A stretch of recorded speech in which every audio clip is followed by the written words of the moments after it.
Les joueurs n'ont à aucun moment abordé ce volet durant ces premiers jours de stage. Les joueurs sont à remercier parce qu'ils sont arrivés dans de très très bonnes conditions à partir depuis le 3 juin. Je pense très déterminés, très impliqués pour aller représenter au mieux, Inch'Allah, les couleurs nationales. Donc à aucun moment nous n'avons encore fixé les primes pour cette CAN, mais on le fera, Inch'Allah, on a largement le temps, Inch'Allah, de le faire.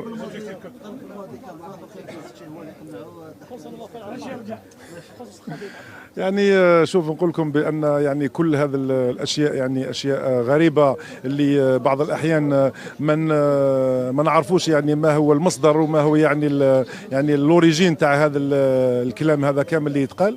انا اظن بان في كل فريق في كل منتخب اشياء. احنا جينا من كره القدم وفي كل فرق وكل منتخبات يشراو بعض الاشياء في داخل الفريق، ولكن هذا التضخيم هذا للاشياء البسيطه ما يخدمش الكره الجزائريه. وانا حقيقه نطلب من الناس اللي راهم يحوسوا كما نقولوا احنا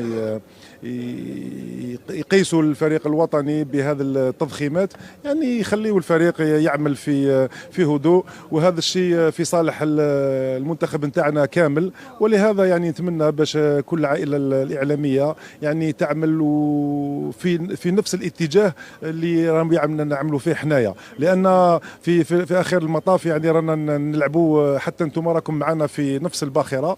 ولهذا نتمنى باش العائله الاعلاميه تكون مسانده لهذا الفريق ومسانده لجمال بالماضي. والحمد لله حقيقه الظروف الجو داخل المنتخب جو عائلي والحمد لله.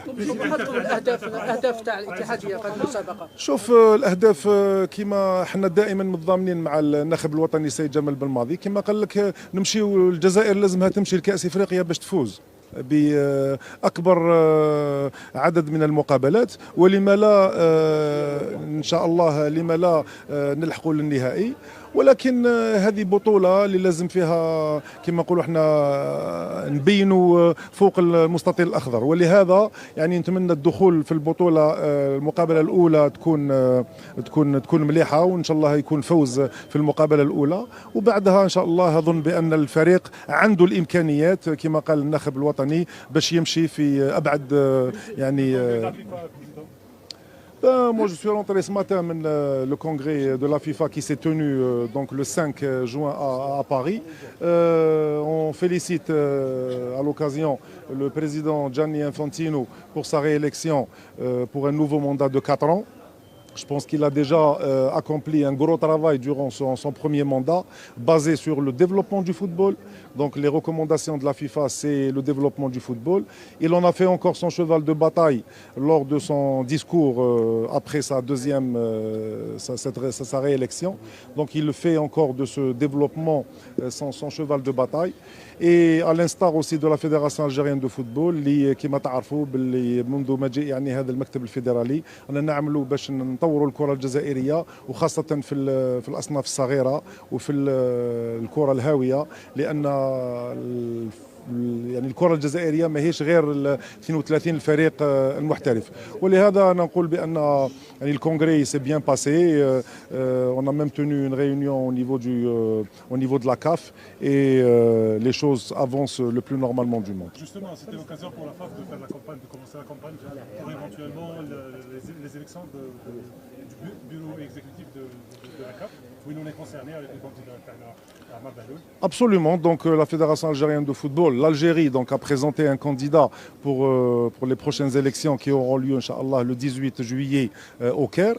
Et nous sommes très fiers et très contents de présenter la candidature de Saïd Bahloul عمار عضو من المكتب الفيدرالي. وهذا يدل بأن la gouvernance au niveau de la fédération a changé. C'est pas toujours toujours le président qui doit être partout et qui m'a omniprésent dans toutes les institutions et toutes les commissions qui puissent exister au niveau des instances internationales. Je pense qu'on doit absolument donner la possibilité aux autres membres du bureau fédéral d'être dans les composantes des instances internationales. وعندنا اظن يعني متفائلين باش ان شاء الله المترشح تاعنا يجوز للمكتب التنفيذي للكونفدراليه الافريقيه لكره القدم. هل ما كاش تخوفات من التحكيم في كاس افريقيا بعد الفضائح الكبيره اللي صارت في الاسابيع الاخيره؟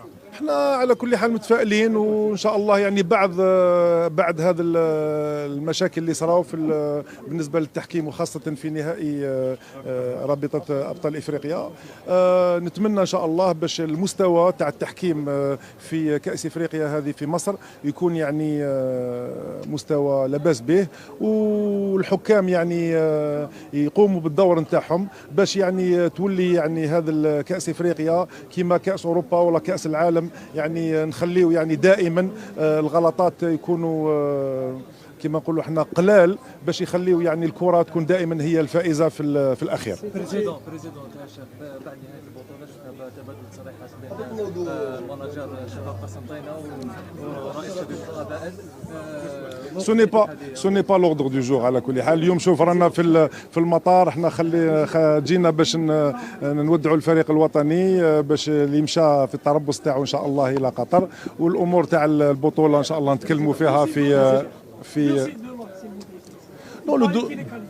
Non, le dossier d'Olor, d'abord on tient vraiment à remercier le joueur d'avoir vraiment manifesté beaucoup de détermination à rejoindre la sélection nationale.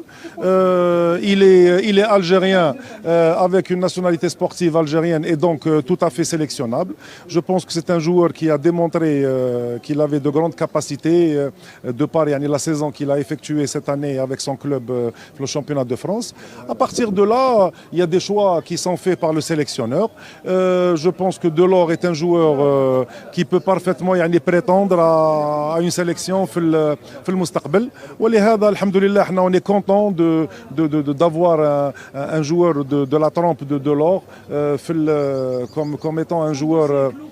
Son dossier est tout à fait clos. Inch'Allah, il pourra parfaitement rejoindre la sélection si le sélectionneur lui fait appel.